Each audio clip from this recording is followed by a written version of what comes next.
ang kokote ng Senado, Senator Aquilino Coco Pimentel III. Our distinguished minority floor leader, Senator Coco Pimentel, Thank you. Boss, is recognized. You may proceed, sir. Thank you, Mr. President.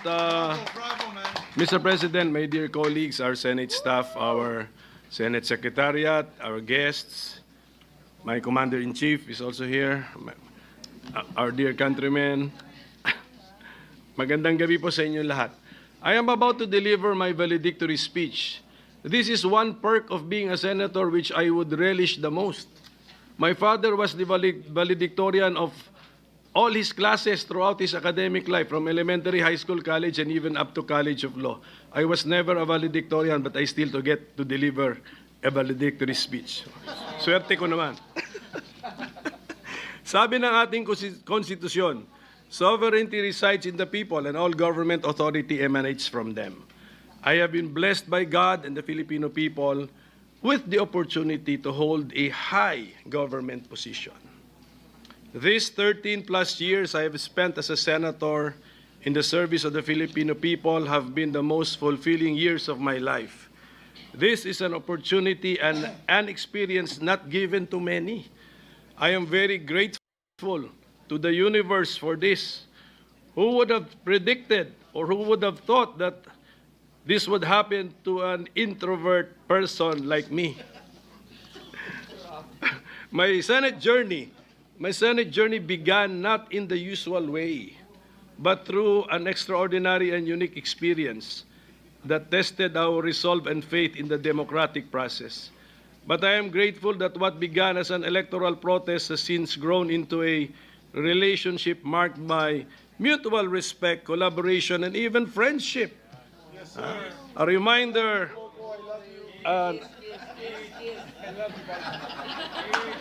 kumpare pa.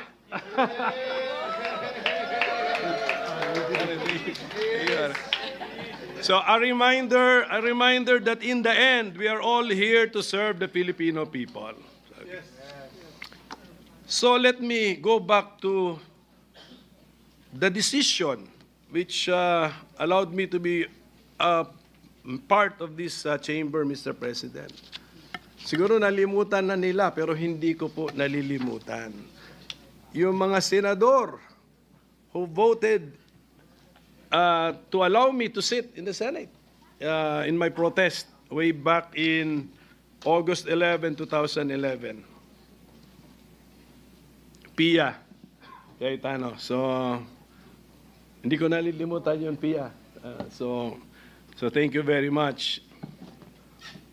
Bong, baka nalimutan mo na, but you were part of it. Thank you very much, Bong. And of course, returning Senator Kiko Pangilinan and former Senator Greg Onasan and Sonny Trillanes, and also Lito Lapid was a member of the set. And I just want to make it of record, Mr. President, the justices from the Supreme Court who made possible my stint as a senator, then Senior Associate Justice, the chairman of the set, Antonio Carpio, Associate Justice Teresita Leonardo de Castro, and Associate Justice Arturo Brion. So this chapter in my life, while unconventional, set the tone for the kind of public service I aspired to offer. One rooted in truth and justice, constitutionalism, rule of law, and the unwavering dedication to serve the people's interest. Napansin nga ni Senator Risa Ontiveros, because this is our last day, so I'm about to end my tenure as a senator. Sabi niya, ang bookends ng political life mo, andito si Comelec sa umpisa, andito pa rin si Comelec sa dulo. So, because if you remember, my dear colleagues, last December 11, 2024, you were already congratulating me. Oh, but that was 6 months ago. So 6 months later, hindi pa rin tapos ang issue na yon. So I hope I hope nagdilang anghel kayo nung 6 months ago, Mr. President. In 2016, this chamber entrusted me with the honor of being Senate President, a role previously held by my father, Senate President Nene Pimentel. Can I reveal, Ma'am Lauren, can I reveal that ikaw may kasalanan nito? Yes, opo. Wala po akong ambisyon. Ako po'y tinawagan ni Senator Lauren at sinabihan na, mag-ambisyon ka maging Senate President. Kingmaker ka pala, Lauren. Okay, so for 22 months, I endeavored to uphold my vision of a Philippine society which is just and fair, which saves and shares, scientific, peaceful, educated, healthy, democratic, and which is most of all happy and free with overflowing love of God and country. So passing a law is a collective effort. So together, all of us, during my time as Senate President, we shepherded, we started and/or passed landmark measures. Free tuition, free irrigation, the wage increases for public servants, the doubling of the base pay of military and uniform personnel, free public Wi-Fi, and extended the validity of passports and driver's licenses, care of Senator Grace po, the Bangsamoro Organic Act, Mig sa'yo to, this is the effort of Migs Subiri, the universal access to quality tertiary education, the train law, especially that aspect which lowered personal income tax rates, the ease of doing business, Mental Health Act, to name a few. I would also like to thank all of you for helping me pass and/or for designating me to be the sponsor or co-sponsor of many other laws involving creation of courts, the NBI Modernization Act, the Estate Tax Amnesty Law, the Retail Trade Liberalization Amendments, the creation of the Department of Migrant Workers, sa'yo to, Joel, the Creative Industries Development Act and the Centenarians Act, both laws with the help of IME, the Government Procurement Reform Act, the Archipelagic Sea Lanes Act with the help of TOL, among others. One of the great privileges of serving in this chamber has been meeting and learning from some of the finest minds in our country's political and legislative history. I am grateful to have learned from their wisdom and, of course, from your wisdom, my dear colleagues, and your wit and your statesmanship. My time as minority leader has been most fulfilling too. I have learned a lot having been forced to read almost all of your bills. Totoo. Pero hindi kaya. Kaya I said almost all. So I thank my compatriot in the minority of two, Senator Risa Ontiveros, for electing me as the minority leader. Ganun kasimple yung aming eleksyon, actually, Mr. President. So, iwan ko na lang po sa inyo bilang pakiusap ko ang mga panukalang batas na na-file ko na sumasalamin sa aking mga personal na advokasya. Kabilang dito ang pagtatag ng ospital para sa mga senior citizens. Saan si Senator Bongo? Sana pansinin naman niya ito. Ang modernisasyon ng Philippine Orthopedic Hospital. Ito, pag-isipan niyo po ito na mabuti, ang pagbuwag ng travel tax. Because, I mean, nasa Constitution kasi that we have the right to travel, so we do not tax a right. At ang integrasyon ng computer programming sa basic education curriculum. Sinusulong ko rin ang reforma sa People's Initiative and Referendum Act, pakitingin na lang po.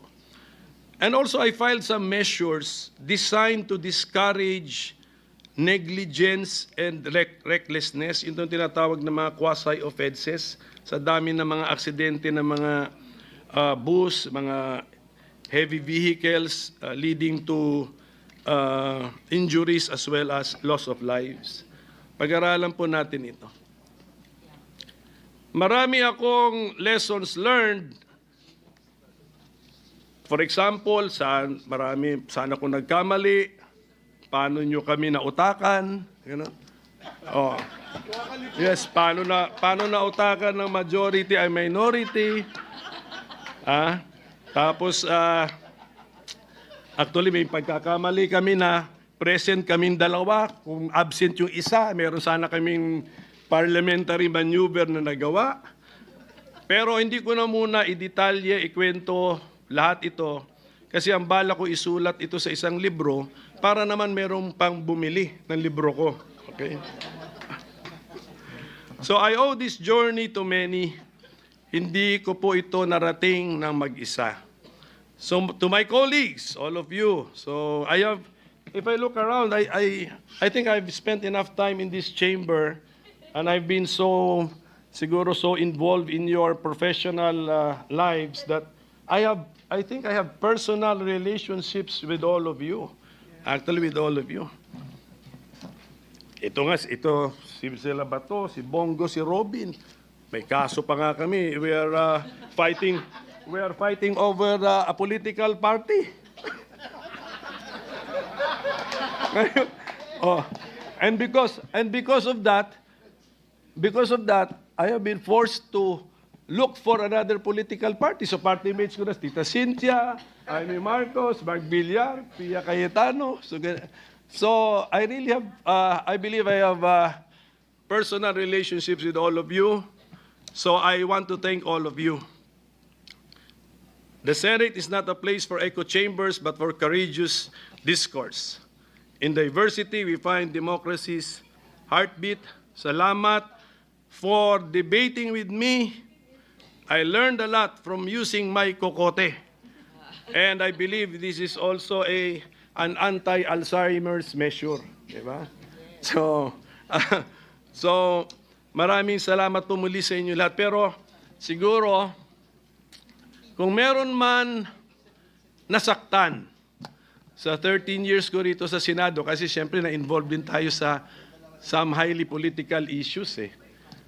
Kung meron pong nasaktan sa aking mga kilos, nasabi, actions, or na-file, I beg for your understanding. And I pray that with the passage of time, you will find it in your heart to forgive me. So ganun lang po. If ever. Okay, so I'm assuming meron kasi lahat tayo dito, sensitive eh. Karamihan sa atin rito sensitive. So, basta ulitin ko to my dear colleagues, I really thank you. No? You have been all very kind to me. You have been all very good to me. And you have been all ko na lang para hindi na natin isipin. You have been all very generous to me. Okay. To the Senate Secretariat and staff, the OSAA, even our cleaning staff, thank you for keeping this institution alive day in and day out. Your work, often unseen, ensures that the Senate remains a bastion of democracy. Lahat po tayo may ambag to making the Senate a bastion of democracy. So to my own staff, sana staff ko, may andito konti, okay. Thank you for making me more efficient by multiplying the number of my mini-me's. Yan sila. So I hope meron po kayo I hope meron kayong natutunan sa time ninyo sa akin, and congratulations to all of my staff who have been hired by incoming senators. So to my family, Kat is here. Kat, my wife, she is the commander-in-chief I mentioned earlier. My mother, si Nanay Bing, of course my siblings, and my classmates and my close friends. Your faith in me has been my anchor public service demands long hours and personal sacrifice. Thank you for your prayers, understanding, and actual support. To the people of the Philippines, you entrusted me not only with votes, but with your hopes. I hope my service has honored that trust. Though I leave this chamber, I remain your public servant in my capacity as a lawyer and as a concerned and involved citizen, advocating for federalism and faster local development, for a just and fair society, and for preferential focus on the poor. I also leave you with one wish. May the laws you pass rescue the poor and helpless and deliver them from the grasp of evil people, as it is written in Psalm 82:4. I leave carrying with me the lessons from this chamber, the friendships I have made, and the love I have deepened for this country. Public office is borrowed time, and my time here, though ending, will always remain a chapter I will cherish.